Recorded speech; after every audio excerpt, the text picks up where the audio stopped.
ओम शम शनिश्चराय नमः। आप सभी का मेरे चैनल पर हार्दिक अभिनंदन है। आज हम शनिदेव महाराज की व्रत कथा का श्रवण करेंगे। शनिदेव को प्रसन्न करने के लिए शनिवार की व्रत कथा का विशेष महत्व है। इसके प्रताप से शनि की महादशा में भी राहत मिलती है। शनिदेव नवग्रहों में सबसे उग्र स्वभाव का ग्रह माना गया है। वहीं भगवान भोलेनाथ ने इन्हें न्याय के देवता की उपाधि दी है। ज्योतिष शास्त्र के अनुसार कुंडली में शनि भारी हो तो जीवन में उथल पुथल मच जाता है, लेकिन शनिदेव जिस पर प्रसन्न हो जाएं उसके भाग्य खुल जाते हैं। शनिदेव को प्रसन्न करने के लिए शनिवार के दिन व्रत रखना शुभ माना गया है। जो लोग शनिवार का व्रत रखते हैं, उनकी पूजा करते हैं, उस समय शनिवार व्रत का श्रवण करना चाहिए। शनिवार व्रत कथा के पाठन से शनि दोष और साढ़े साती की ढैया के प्रभाव कम हो जाते हैं। तो आइए श्रवण करते हैं शनिवार व्रत की पावन कथा। एक बार सूर्य, चंद्रमा, मंगल, बुध, बृहस्पति, शुक्र, शनि, राहु और केतु इन ग्रहों में आपस में विवाद छिड़ गया कि हम सब में सबसे बड़ा कौन है। सब अपने आप को बड़ा कहते थे। जब आपस में कोई निश्चय न हो सका तो सब के सब आपस में झगड़ते हुए इंद्र के पास गए और कहने लगे कि आप सब देवताओं के राजा हो, इसीलिए आप हमारा न्याय करके बताओ कि हम नवों ग्रहों में से सबसे बड़ा कौन है। राजा इंद्र इनका प्रश्न सुनकर घबरा गए और कहने लगे कि मुझ में यह सामर्थ्य नहीं है जो किसी को बड़ा या छोटा बतलाऊं। मैं अपने मुख से कुछ नहीं कह सकता। हाँ, एक उपाय हो सकता है। इस समय पृथ्वी पर राजा विक्रमादित्य दूसरों के दुखों का निवारण करने वाला है, इसीलिए तुम सब मिलकर उन्हीं के पास जाओ, वहीं तुम्हारे दुखों का निवारण करेंगे। ऐसा वचन सुनकर सभी ग्रह देवता चलकर भूलोक में राजा विक्रमादित्य की सभा में जाकर उपस्थित हुए और अपना प्रश्न राजा के सामने रखा। राजा उनकी बात सुनकर बड़ी चिंता में पड़ गए कि मैं अपने मुख से किसको बड़ा और किसको छोटा बतलाऊं। जिसको छोटा बतलाऊंगा वही क्रोध करेगा। परंतु उनका झगड़ा निपटाने के लिए एक उपाय सोचा कि सोना, चांदी, कांसा, पीतल, शीशा, रांगा, जस्ता, अभ्रक और लोहा नव धातुओं के 9 आसन बनवाए।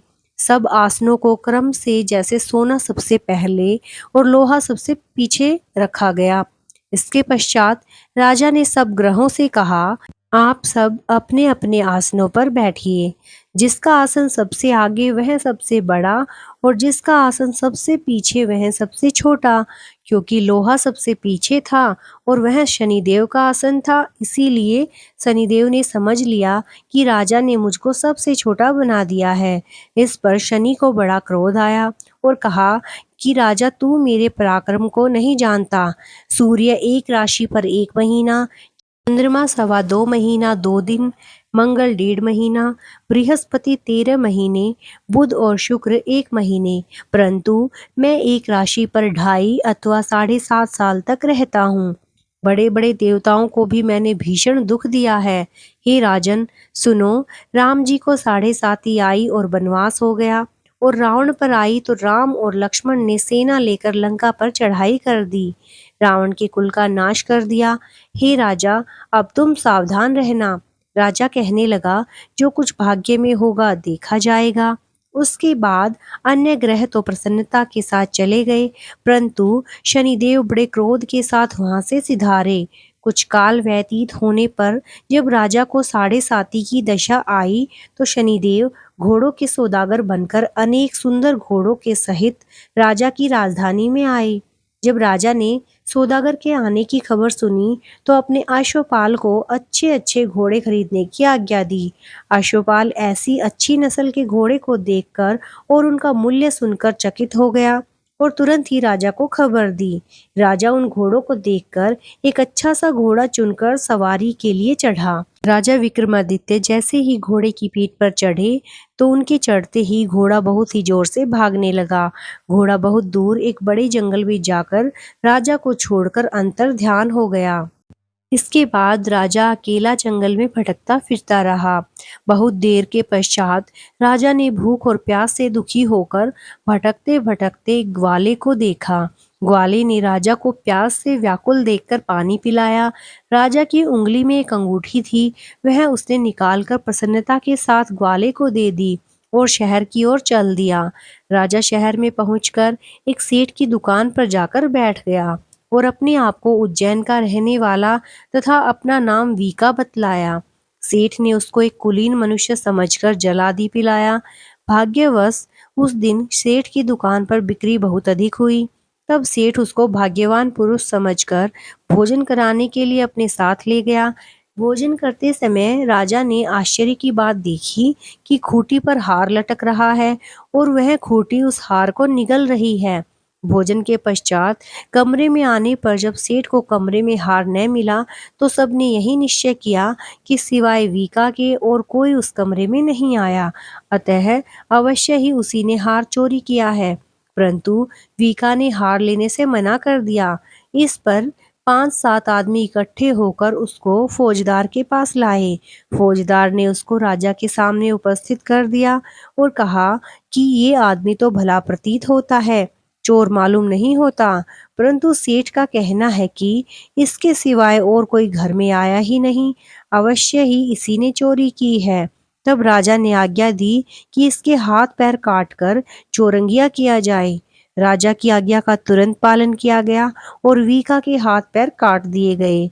इस प्रकार कुछ काल व्यतीत होने पर एक तेली ने उसको अपने घर में रख लिया और कोल्हू पर उसको बैठा दिया।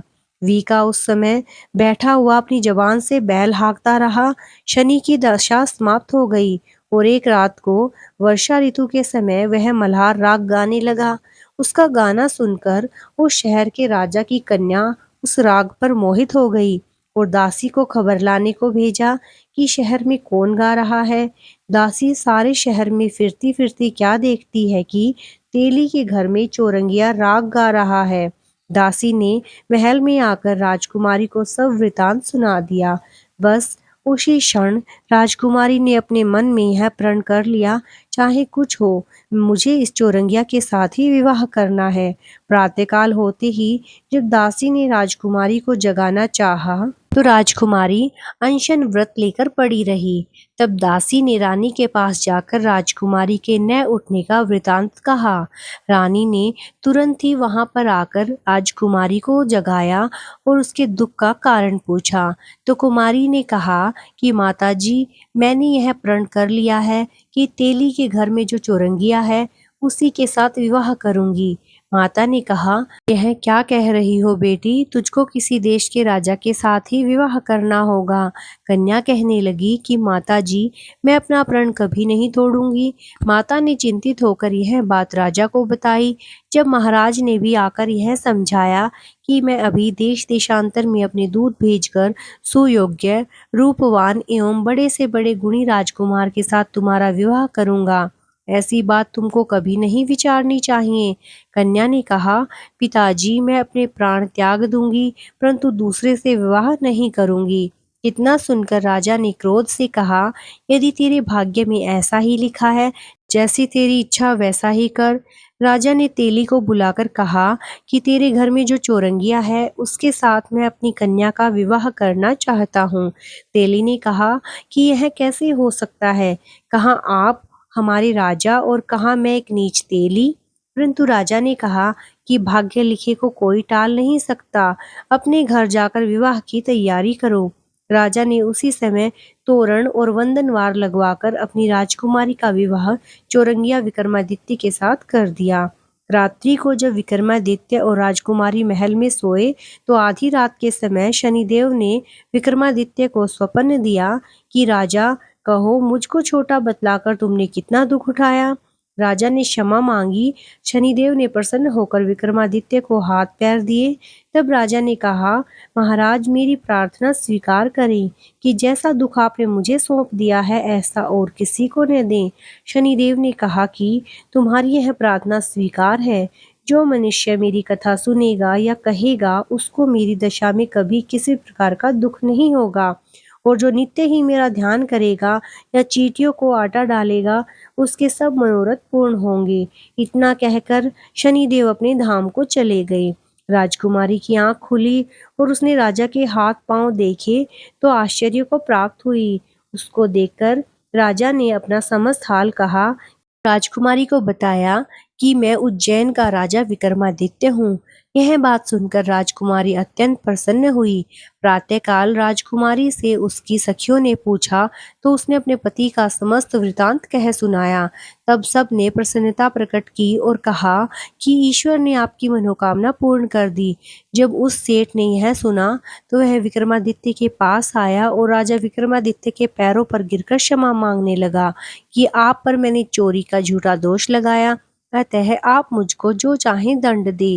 राजा ने कहा, मुझ पर शनिदेव का कोप था, इसी कारण यह सब दुख मुझको प्राप्त हुआ। इसमें तुम्हारा कोई दोष नहीं, तुम अपने घर जाकर अपना कार्य करो। सेठ बोला कि मुझे तभी शांति होगी जब आप मेरे घर चलकर प्रीतिपूर्वक भोजन करोगे। राजा ने कहा, जैसी आपकी मर्जी वैसा करें। सेठ ने अपने घर जाकर अनेक प्रकार के सुंदर भोजन बनवाए और राजा विक्रमादित्य को प्रीति भोज दिया। जिस समय भोजन कर रहे थे, एक अत्यंत आश्चर्य की बात सबको दिखाई दी। जो खूंटी पहले हार निगल गई थी, वह अब हार उगल रही है। जब भोजन समाप्त हो गया तो सेठ ने हाथ जोड़कर बहुत सी मोहरें राजा को भेंट की और कहा कि मेरे श्री कंवरी नामक कन्या है, उसका पाणी ग्रहण आप करें। इसके बाद सेठ ने भी अपनी कन्या का विवाह राजा के साथ कर दिया और बहुत सा दान दहेज दिया। इस प्रकार कुछ दिनों तक वहां निवास करने के पश्चात विक्रमादित्य ने शहर के राजा से कहा कि अब मेरी उज्जैन जाने की इच्छा है। कुछ दिन के बाद विदा लेकर राजकुमारी मन भावनी सेठ की कन्या श्री कंवरी तथा दोनों जगह के दहेज में प्राप्त अनेक दास दासी रथ और पालकियों सहित विक्रमादित्य उज्जैन की तरफ चले। जब शहर के निकट पहुंचे तो पुरवासियों ने राजा के आने का संवाद सुना तो समस्त उज्जैन की प्रजा अगवानी के लिए आई। तब बड़ी प्रसन्नता से राजा अपने महल में पधारे। सारे शहर में बड़ा भारी महोत्सव मनाया गया और रात्रि को दीपमाला की गई। दूसरे दिन राजा ने शहर में यह सूचना कराई कि शनि शचर देवता सब ग्रहों में सर्वोपरि हैं। मैंने इनको छोटा बतलाया, इसी से मुझको यह दुख प्राप्त हुआ। इस कारण सारे शहर में सदा शनिदेव की पूजा होगी और यहाँ पर कथा की जाएगी। इस प्रकार राजा के कहने पर पूरे शहर में शनिदेव की पूजा और कथा होने लगी। राजा और प्रजा अनेक प्रकार के सुख भोगती रही। जो शनिदेव की इस कथा को पढ़ता या सुनता है, शनिदेव की कृपा से उसके सब दुख दूर हो जाते हैं। शनिदेव की कथा के व्रत के दिन अवश्य कथा को पढ़ना चाहिए। ओम शम शनिश्चराय नमः। भगवान शनिदेव की कृपा आप सब पर बनी रहे। ऐसी और भी व्रत कथाएं सुनने के लिए मेरे चैनल को लाइक, सब्सक्राइब और शेयर करना ना भूलें। धन्यवाद।